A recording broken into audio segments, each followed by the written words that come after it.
What's up, guys? Theo here again, just coming with another early prediction on a fight that I already made a bet on. Ikram Aliskerov versus Imavov. That is going to be on 294. It's going to be on the Abu Dhabi card. Already made a 3-unit bet on Ikram Aliskerov. The reason that I want to bet on him in this spot is because I've been looking for reasons to fade Imavov. I don't think Imavov is really as good as the UFC tries to sell him as being. He always really looks good in fights, but he never quite gets you there in terms of like how you want him to perform. When he fights, Imavov kind of reminds me of like a really good waiter that does everything perfectly, but then like the food comes out late.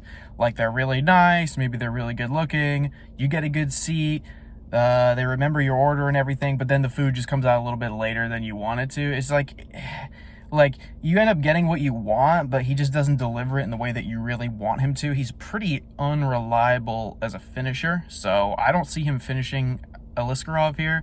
Aliskerov's only loss is to Khamzat Chimaev. I mean, on the regional scene, I believe it was in Brave, and Ikram is a combat sambo champion. I mean, he is an incredibly good fighter. He just happened to run into an incredibly talented guy in Khamzat early on, and if you go back and you watch that knockout, Khamzat basically hits him with an absolutely perfect uppercut, just pure instinct gut reaction, uppercutted him.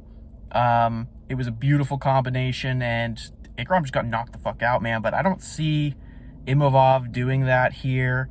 Ikram looked really good when he knocked out Phil Hawes, to be honest. His power was there. He did look a little sloppy on the feet, and Phil Hawes is chinny.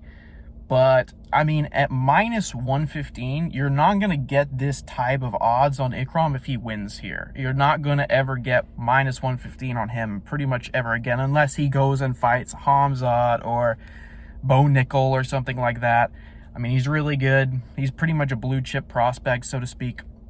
And I like him here, man. I'll take a bet on him. I bet 3 units on him already at 115. Put it in my Bet MMA tips, which I'm going to put in the video description. Honestly, I don't give that much of a shit about my Bet MMA tips. I make it so that people can reference it and see that I'm not just bullshitting about picks and whatnot. But I make risky plays on there. So, yeah, I just like Ikram here, especially at this line, man. Minus 115. I mean, come on. You got to take a little shot on him at almost even money against a guy that somewhat got exposed by Strickland, in my opinion. I felt like they were hyping him up like he was going to be this destroyer. They do it every fight. They hype him up like he's going to destroy his opponent. He's got a mean streak in him. He's the new guy in the UFC. And then he just sits there and like boxes and flails his arms around for like 15 minutes. And just reminds you why sometimes you don't want to bet on the French fighters, man. I like him a lot. Solid fundamentals. I think he could present a challenge on the feet for Ikram, but I mean, I just feel like Ikram probably has more ways to win this fight, and I don't think we've seen him perform to his best. I'd be surprised to see Imavov win even a decision here, which I feel like is his best chance at a victory, is just outpointing Ikram on the feet. But you tell me Ikram's not going to find some kind of knockout. I mean, he was going for a knockout on Phil Hawes in that first round, man. He was really not afraid to get in there. And Phil Hawes is a power puncher, so the fact he wasn't scared of that, I think it's a good sign. And, yeah, 3 units on Ikram Aliskerov, 294. Let's go.